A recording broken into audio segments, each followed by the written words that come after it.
Hey there, this is MTG Degree, my name is Luke, and today we're talking about the top 10 most fun red cards in Commander. Now, a common complaint with Commander is that people are watching each other play, and there's not enough action for everyone to get excited about. So here I have 10 cards that are super fun for everyone involved. Another thing to note is that making a Commander deck can be expensive. However, every single one of these cards can be bought in foil for $5 or less. So we're talking straight value. Alright, coming in at number 10 is Goblin Bomb. With this card, on every upkeep, you can flip a coin. When you're flipping it, a target opponent chooses heads or tails. And then once you look at the coin, if you win, you get a fuse counter. If you lose, you remove a fuse counter. Once you have 5, then you can sacrifice it and deal 20 damage to an opponent. So this adds a fun mini-game into your game of EDH, and by the time this thing's charged up, your opponents will probably have damaged each other enough that it could seriously cause someone to lose if you ever get it off on them. At number 9 we have Mage's Contest.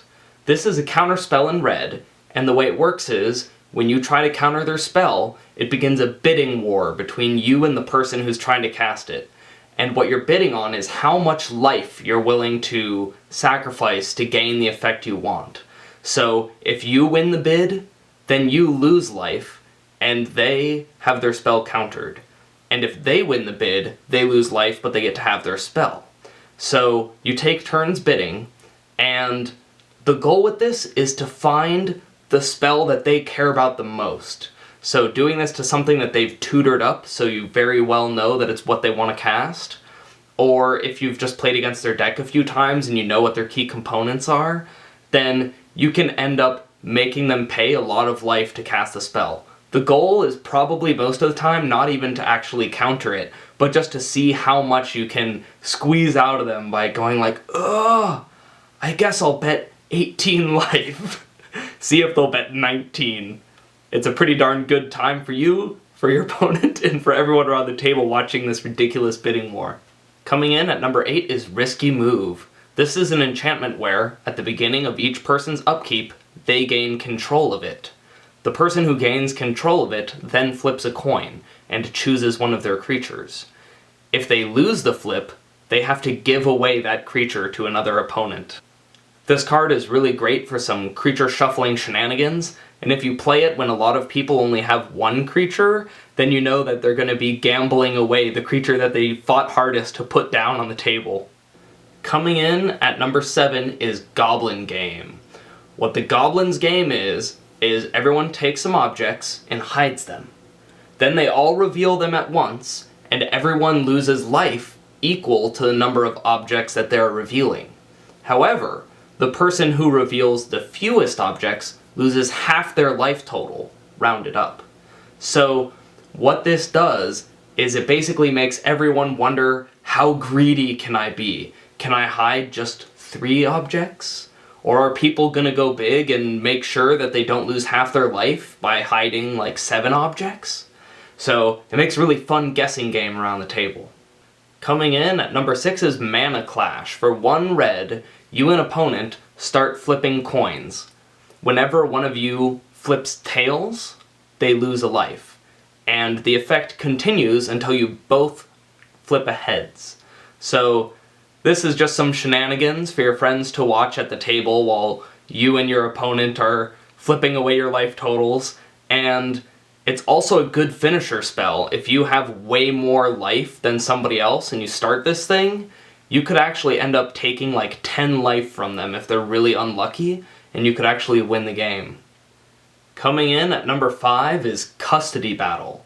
This is a creature aura that you can cast on your opponent's creatures, and what it does is, at the beginning of their upkeep, they have to choose between sacrificing a land or giving away that creature to a target opponent. So for example, you could put it on their commander, and then they have to decide, is my commander good enough that I'd rather have my commander than my land? And eventually this can cause them some serious troubles where they just have to give their own commander away. Coming in at number 4 is Fiery Gambit. So you start flipping a coin, and if you ever lose a flip, then Fiery Gambit does nothing. The first flip that you win, then you get to do 3 damage to a target creature. If you win 2 flips in a row, then you get to deal 3 damage to a target creature and 6 damage to every opponent. And if you win 3 flips in a row, then you get to deal 3 damage to a target creature, 6 damage to each opponent, and you draw 9 cards and untap all of your lands. Watching you flip this coin might give your opponents a heart attack. Coming in at number 3 is Thieves Auction. Very simply, what this card does is it takes every single card in play, puts them in a big pile, and then everyone picks a card out of it in turn order until the entire pile is gone. So is someone winning by a whole lot but couldn't counter Thieves Auction, all of a sudden, all of their best cards are scrambled around everyone who wanted them. Deciding what you want to take from the pile is absolutely ridiculous, and I hope that everyone in your playgroup has different card sleeves. Coming in at number 2 is Illicit Auction. This auction is, you choose a target creature. Then, everyone bids in play order using life total numbers until somebody is the standing high bid. Then, that person gains control of the creature permanently, and they lose that amount of life. If someone's got an amazing creature in play, these bids can reach some ridiculous values. Coming in at number 1 is the most ridiculous wrath ever printed. It's an instant speed wrath called Puppet's Verdict. You flip a coin. If you win the coin flip, all creatures with power 2 or less are destroyed. If you lose it, all creatures with power 3 or more are destroyed. Never has a coin flip been more powerful. Let me illustrate people's reactions. Yes! No! I hope you guys go out, get some of these cards, and inject a little bit of fun times in your EDH tables. If you've enjoyed this video, go ahead and like and subscribe.